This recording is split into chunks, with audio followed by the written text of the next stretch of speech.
Hello बच्चों, the question is the moment of inertia of a uniform circular disc about its diameter is 200 gram per centimeter square.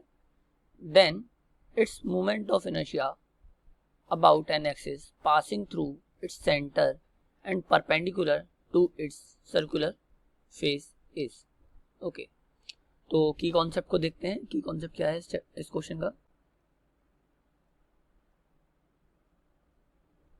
तो सबसे पहले एक disc बना लेते हैं। तो मैंने माना ये मेरी एक डिस्क है। तो डिस्क में एक तो होगा कि ये इसका सेंटर है, इसमें से एक एक्सिस पास कर रही होगी। मैंने माना वो एक्सिस है I1, ओके, जो इस सेंटर में से पास कर रही होगी।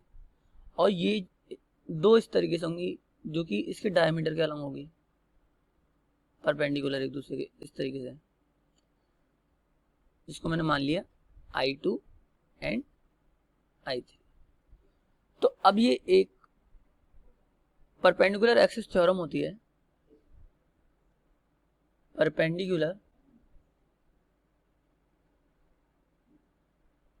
एक्सिस थ्योरम होती है, जिसमें ऐसा बताया जाता है कि I1 यानी कि जो परपेंडिकुलर जा रहा है, फेस के परपेंडिकुलर जा रहा है, वो फेस के अलोंग जो है, ओके, वो उसके सम के इक्वल होता है मोमेंट ऑफ इनर्शिया। तो I2 प्लस I3 होगा।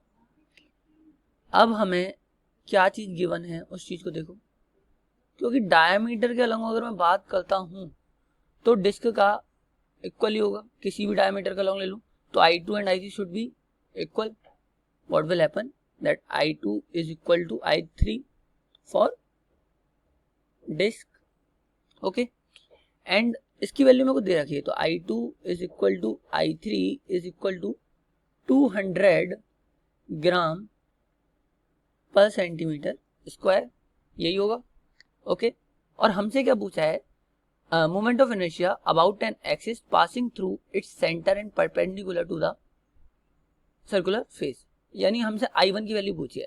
तो we know that I1 is equal to twice of I2 because I2 and I3 is equal, so twice into 200 gram per centimetre square.